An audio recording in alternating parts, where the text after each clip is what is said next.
उदयपुर में रहने वाले शर्मा जी की पत्नी की मृत्यु काफी साल पहले हो चुकी थी। अब शर्मा जी की उम्र लगभग 50 हो गई थी। उनका एक ही बेटा था, पप्पू, जो कि 20 वर्ष का था।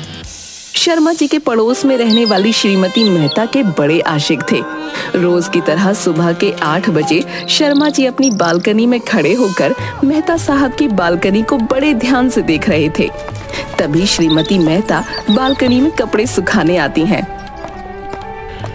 नमस्कार अंजलि जी, कैसी हैं आप? नमस्कार भाई साहब, मैं तो बिल्कुल ठीक हूँ, आप कैसे हैं? अंजलि जी, मेरा नाम उत्तम शर्मा है और मैं आपसे बार बार कहता हूँ कि आप मुझे उत्तम कहिए, लेकिन ये भाई साहब मत कहिए। भला ऐसा क्यों? आपके मुंह से ना अच्छा नहीं लगता, और जो अपनापन उत्तम में है वो भाई साहब में कहा।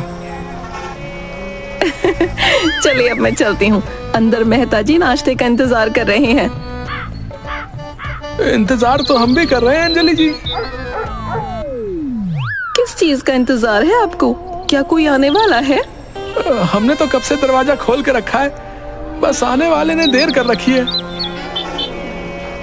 कौन आने वाला है? कोई खास है क्या? कोई खास क्या, वो तो बस आप ही हैं जिसका इंतजार हम कर रहे हैं। आपकी आवाज नहीं आ रही भाई साहब, थोड़ा जोर से बोलिए। कुछ नहीं, मुझे तो आदत है खुद से बात करने की। तभी अंदर से मेहता जी आते हैं। अंजलि कहाँ हो? मुझे देर हो रही है। यही बालकनी में हूँ, अभी आई।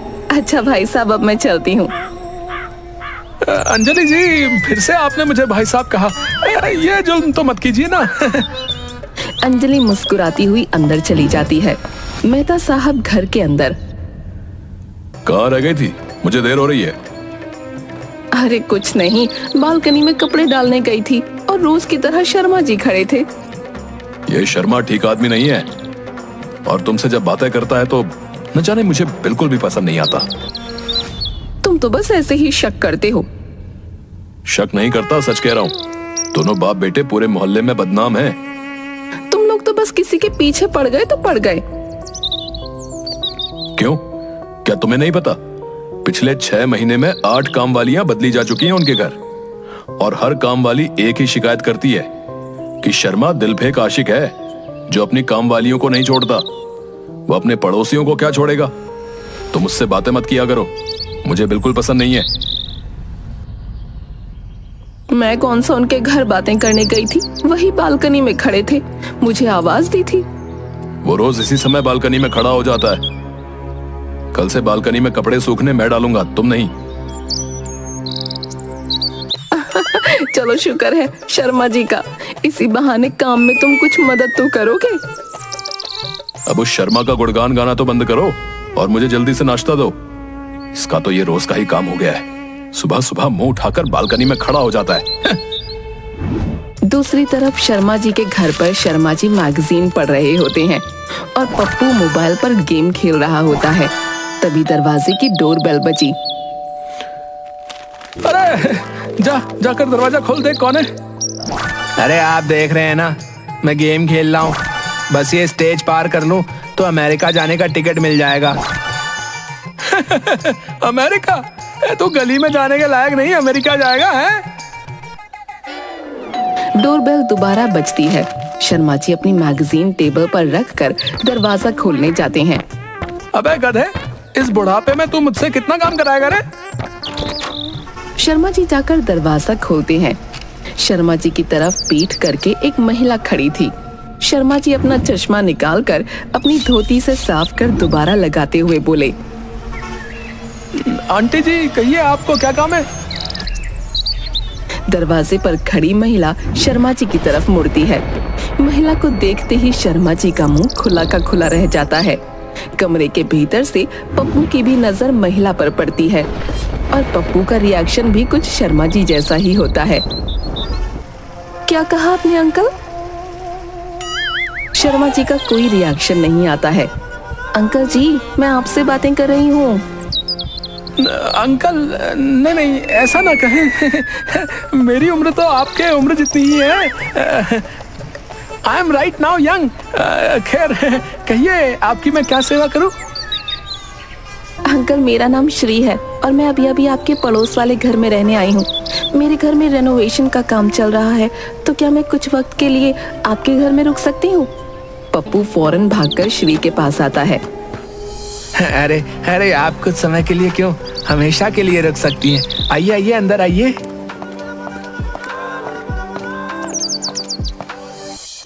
श्री घर के अंदर आती है और पप्पू की तरफ इशारा करते हुए शर्मा जी से पूछती है, अरे ये कौन है अंकल? ये मेरा नौकर है। जा नौकर अंदर जा। मैडम के लिए स्पेशल वाली कॉफी बना के ला। पापा ये आप क्या बोल रहे हैं? कहीं आपने सुबह सुबह पी तो नहीं ली है? पप्पू शर्मा जी का मुंह सूंघता है। ये आपको पापा क्यों बोल रहा है? शर्मा जी रोने लगते हैं। पप्पू तू किचन में जा, मेरा प्यारा बेटा मैडम जी के लिए कॉफी बना के ला, जा। पप्पू किचन में चला जाता है। शर्मा जी श्री के करीब आते हैं और किचन की ओर झांकते हुए श्री से कहते हैं, ये जो है ना, ये किसी की नाजायज औलाद है। आप नहीं जानती, जब ये छोटा था तो मुझे पास वाले कचरे के डिब्बे में फेंका हुआ मिला था। मैंने ही इसे पाल पोस कर बड़ा किया है। अब बचपन से जिसने पाला है उसे पापा ही कहेगा ना। शर्मा जी जोर जोर से रोते हैं और टेबल से नैपकिन उठा अपनी नाक साफ करते हैं। श्री शर्मा जी को देख मुंह बनाती है। श्री की नजर टेबल पर पड़ी मैगजीन पर पड़ती है। ये गंदी मैगजीन कौन पढ़ता है? अरे वही नौकर, साले को कितनी बार बोलता हूँ। माफ कीजिएगा, गलती से साला निकल गया। आप बैठिए ना प्लीज। लंबी सांस लेते हुए श्री कुर्सी पर बैठ जाती है। श्री की नजर छत पर लगे पंखे पर पड़ती है। पंखा बहुत धीमी गति से चल रहा होता है। गर्मी से बेहाल श्री अपनी आंखें बंद कर लेती है। शर्मा जी टेबल पर पड़े मैगजीन से श्री को हवा देते हैं। उसी समय पप्पू किचन से कॉफी लेकर बाहर आता है। आंखें बंद कर लेटी श्री के पास पप्पू भी पहुंचकर श्री के चेहरे की ओर करीब से देखता है।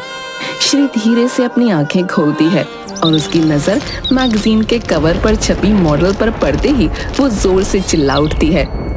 डरकर पप्पू के हाथ से कॉफी का मग छूटकर शर्मा जी की धोती पर गिर पड़ता है। अबे गधे, अबे ये क्या कर दिया है? पूरी धोती गीली कर दी। अब इसे साफ करने के लिए मुझे बाथरूम में जाना होगा। आप जाइएगा नहीं है? मैं अभी आता हूँ।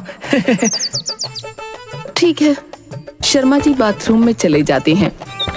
मैडम, मैं आपके लिए दूसरी कॉफी लाऊं? क्यों नहीं, मुझे कॉफी बहुत पसंद है। पप्पू रफ्तार में किचन में जाकर दूसरी कॉफी का मग ले आता है और कॉफी श्री को देता है। बहुत बढ़िया। अच्छा छोटू, तो क्या नाम है तुम्हारा? छोटू? नहीं नहीं, मेरा नाम छोटू नहीं है, मेरा नाम तो पप्पू है। Pappu, nice name. अच्छा छोटू, सॉरी पप्पू, क्या तुम मेरे घर पर काम करोगे? मैं तुम्हें सबसे ज्यादा सैलरी ऑफर करूंगी। 10,000 महीने के दूंगी। चलेगा तुम्हें? 10,000 चलेगा। मेरा खड़ूस बाप तो मुझे 20 रुपए भी नहीं देता। कितना मजा आएगा जब मैं अपने हाथों से अच्छा अच्छा बना के मैडम जी को खिलाऊंगा और एक दिन मैडम मेरे प्यार में दीवानी हो जाएंगी और हम दोनों शादी कर लेंगे। याहू! चीख सुन कुर्सी पर बैठी श्री हड़बड़ा कर खड़ी हो जाती है। क्या हो गया तुम्हें? कुछ नहीं। अच्छा मैं चलती हूँ, बड़ी देर हो रही है, तो कल सुबह 7 बजे आ जाना अपनी नौकरी पर। श्री कमरे से बाहर चली जाती है। उसी वक्त शर्मा जी बाथरूम से बाहर आते हैं। कहाँ गई? नजर नहीं आ रही। अरे अपना चश्मा तो लगाओ। पप्पू शर्मा जी के सर पर रखा चश्मा निकालकर शर्मा जी की आंखों पर लगा देता है। अब दिख रहा है। कहाँ छिपा दिया उस सुंदर परी को? अरे पापा, परी गई अपने घर, मुझे ऑफर दे गई। ऑफर? कैसा ऑफर? कहीं शादी का ऑफर तो नहीं दे गई? आजकल के बच्चे जरा भी अपने माँ बाप का ख्याल नहीं रखते। तेरी माँ को मरे कितने दिन हो गए? लेकिन आज तक मैंने किसी पराई नारी को सर उठा के भी नहीं देखा है। और आज देख लिया है। सुधर जाओ पापा, सुधर जाओ। वो आपकी बहू की उम्र की है, उसे एक दिन में आपकी बहू जरूर बनाऊंगा। बहू नहीं बेटा, वो बहू नहीं बन सकती। क्यों नहीं बन सकती बहू? क्योंकि मैं उसे तेरी माँ बनाना चाहता हूँ, और देख लेना एक दिन मैं उसे तेरी माँ बना के दिखाऊंगा। हाँ बहू माँ, बहू माँ। दोनों बातों बातों में एक दूसरे के करीब आ जाते हैं। दोनों का सर एक दूसरे से जोरों से टकराता है और दोनों गिर जाते हैं। थोड़ी देर बाद पप्पू बैग में अपना सारा सामान और कपड़े भर रहा होता है। पप्पू, ये क्या हो रहा है भाई? घर छोड़ के जा रहा हूँ। आपको आपका घर मुबारक हो, मुझे नौकरी मिल गई है। कैसी नौकरी? कपड़े धोना, बर्तन साफ करना, खाना बनाना और बहुत कुछ। ऐसे बोलना, नौकर की नौकरी मिल गई। तुझे इससे ज्यादा और क्या मिल सकता है? पापा, ऐसी नौकरी किस्मत वालों को मिलती है। आप जानते हैं किसके घर में नौकरी मिली है? अरे होगा कोई कमीना है, मुझे क्या करना है? श्री मैडम के घर, जो अपनी नई पड़ोसन घर आई थी, उसी के घर में नौकरी मिली है। शर्मा जी का मुंह खुला का खुला रह जाता है।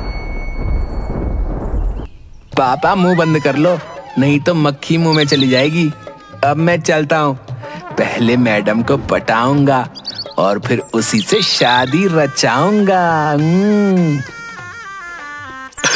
पप्पू, तुझे तेरी मरी हुई माँ की कसम, अगर तूने एक कदम भी आगे बढ़ाया, अरे वो तेरी माँ की उम्र की है, उससे शादी तो मैं करूंगा और तेरी माँ बनाऊंगा। तुझे छोड़ के तेरी माँ बचपन में ही ऊपर चली गई और तूने कभी नौकर का काम भी नहीं किया, तो तू ये काम नहीं कर पाएगा। तेरी जगह मैं उसके घर नौकर बनने को तैयार हूँ। बाप हूँ तेरा, तेरे लिए जहाँ इतना कुछ किया है वहां ये भी कर लूंगा, लेकिन तेरी जवानी खाली नहीं जाने दूंगा। अरे बुढ़ाओ, वो आपकी बेटी की उम्र की है। बेटा, तेरी नजर कमजोर है। चलो ठीक है, हम दोनों चलते हैं। जिसे वो पसंद करेगी वही उसके घर नौकर का काम करेगा और वही उससे शादी करेगा। ठीक है, तो लॉक कर दिया जाए। यस। शर्मा जी जीन्स और टी शर्ट पहनकर तैयार हो जाते हैं और अपना सामान अपने बैग में भरते हैं। दोनों साथ अपना अपना बैग लेकर हीरो अंदाज में कमरे से बाहर निकलते हैं और पड़ोसन श्री के घर पहुंच जाते हैं। फ्लैट का दरवाजा खुला होता है। फ्लैट के अंदर कुछ लोग दीवारों पर कलर पेंट कर रहे होते हैं। फ्लैट के अंदर सारा सामान बिखरा पड़ा होता है। श्री आईने के सामने मेकअप कर रही होती है। पप्पू और शर्मा जी फ्लैट के मेन डोर से आवाज लगाते हैं। मैडम जी। मैडम जी। श्री मुड़कर दोनों की तरफ देखती है और उन दोनों के पास आती है। मैडम जी, आपने मुझे काम पर बुलाया था। ओह यस, लेकिन आप दोनों लोग क्यों आए हैं? हम दोनों बहुत दिन से एक सुंदर नौकरी की तलाश में थे, पर आज तक नहीं मिली। अब मिल गई है, तो हम दोनों मिलकर आपके यहाँ काम करेंगे। और जिसका काम आपको सबसे अच्छा लगेगा, बस उसे ही आप काम पर रख लेना। वैसे भी आप दोनों इस घर की हालत देख रहे हो, सारा सामान बिखरा पड़ा है। आप दोनों अगर साथ मिलकर घर को अच्छे से अरेंज करोगे तो हो जाएगा। वैसे भी आज शाम को कोई घर आने वाला है, उसके आने से पहले ये घर अच्छे से साफ सुथरा होना चाहिए और मैं उसे ही रिसीव करने एयरपोर्ट जा रही हूँ। कौन आने वाला है? लगता है इसका बाप आने वाला होगा। ससुर जी। क्या हुआ? कुछ नहीं, हम दोनों आपस में बात कर रहे थे। आप कितनी दयालु हैं, आपने हम दोनों को काम पर रख लिया। आप बेफिक्र होकर जाएं, हम दोनों आपके आने से पहले इस घर को स्वर्ग बना देंगे। श्री पप्पू का हाथ पकड़कर thank you Pappu. Shri flat से चली जाती है और साथ ही पेंट का काम कर रहे सारे लोग भी काम खत्म करके कमरे से चले जाते हैं। श्री के फ्लैट में पप्पू और शर्मा जी अकेले रह जाते हैं। दोनों भीतर से डोर बंद कर लेते हैं। अब अपना नसीब देखो, लड़की के घर में गृह प्रवेश किए नहीं, लड़की का बाप भी आ रहा है। हम उसकी खूब सेवा करके उसे खुश कर देंगे और फिर वो मेरी शादी जल्दी श्री से कर देगा। ऐसी साफ सफाई करूंगा कि उस बुढ़े की आंखें चकाचौंध हो जाएंगी। शर्मा और पप्पू तेज रफ्तार में घर के अंदर काम करते हैं और कुछ ही पल में सारा घर साफ और सुसज्जित कर देते हैं। शर्मा और पप्पू दोनों के हाथ में झाड़ू होती है और दोनों थक कर एक दूसरे की ओर पीठ करके फर्श पर बैठ जाते हैं। पापा, अब तो मैं थक गया। कभी इतना काम तो मैंने अपने घर में भी नहीं किया। बेटा, लड़की के बाप को खुश करने के लिए न जाने क्या क्या करना पड़ता है। बस अब थोड़ी देर की बात है, उसका बाप आता ही होगा। थोड़ी ही देर में दोनों को डोरबेल की आवाज सुनाई देती है। वो दोनों तेज रफ्तार में भागकर आईने के पास जा अपने आप को संवारते हैं। दोनों एक साथ पूजा की थाली सजाकर डोर पर पहुंचते हैं और साथ में डोर खोलते हैं। सामने श्री के साथ एक नौजवान होता है। पप्पू और शर्मा जी दोनों का मुंह उन दोनों को देखकर खुला का खुला रह जाता है। माय डियर सर्वेंट्स, मिलिए मेरे लविंग हस्बैंड राहुल से। शर्मा जी और पप्पू के हाथ से पूजा की थाली फर्श पर गिर जाती है। दोनों थाल उठाने के लिए जैसे ही फर्श की तरफ झुकते हैं, दोनों का सर एक दूसरे से जोर से टकराता है। दोनों फर्श पर बेहोश होकर गिर पड़ते हैं। कुछ देर बाद दोनों को होश आता है। मैं कहाँ हूँ, इस लोक में या परलोक में? जहाँ भी हैं, बहुत ही बुरा लोग है।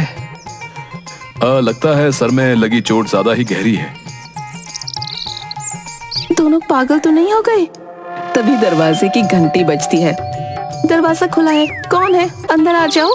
एक खूबसूरत सी लड़की अंदर आती है। जी नमस्कार, मेरा नाम तान्या है और मैं बगल वाले घर में रहने आई हूँ। इतना सुनते ही जी नमस्कार, हम आपके पड़ोसी हैं। आपको किसी भी चीज की जरूरत हो तो बेझिझक किसी भी समय हमारे घर में आपका स्वागत है। एक सेकंड, ये मेरा घर है। आप शायद भूल गए हैं कि आपका घर पड़ोस में है। हाँ हाँ, हमें पता है, आपको बताने की जरूरत नहीं है। तुम दोनों कैसी बात कर रहे हो? क्या तुम भूल गए कि तुम मेरे घर में काम करते हो? क्या कहा? काम करते हैं? पापा चलिए यहाँ से। आजकल तो किसी की मदद करने का जमाना ही नहीं रहा। हाँ, सही कहा बेटा, किसी की मदद करो तो वो नौकरी समझ लेता है। श्री और राहुल शर्मा और पप्पू का मुंह देखते रहते हैं और वो दोनों अपनी नई पड़ोसन को लेकर वहाँ से चले जाते हैं।